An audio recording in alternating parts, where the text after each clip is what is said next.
আসসালামু আলাইকুম গাইস। এই সেই দুই সাথা মোবারকের মাধ্যমে যে পানি নিচে থেকে পানির ফোয়ারা উৎপাদিত হয়েছিল, সেই পানি আজ বাংলাদেশের সিস্টেম বা বাংলাদেশের ন্যায় এটাকে মোটরের মাধ্যমে তারপরে উত্তোলন করা হয়।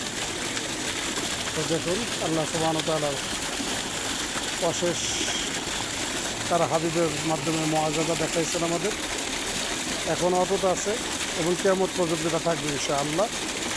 তো দোয়া চাই আমাদের জন্য, সেই সাথে আমরাও দোয়া করি আল্লাহ সুবহানাহু ওয়া তাআলা সকলকে এভাবে আমাদের মতে আল্লাহ সুবহানাহু ওয়া তাআলার দেওয়ার চর্মচোখে যেন দেখে উপভোগ করতে পারে, সেই দোয়ায় কামনা আছে। এই পর্যন্ত। আসসালামু আলাইকুম ওয়া রাহমাতুল্লাহি ওয়া বারাকাতুহু।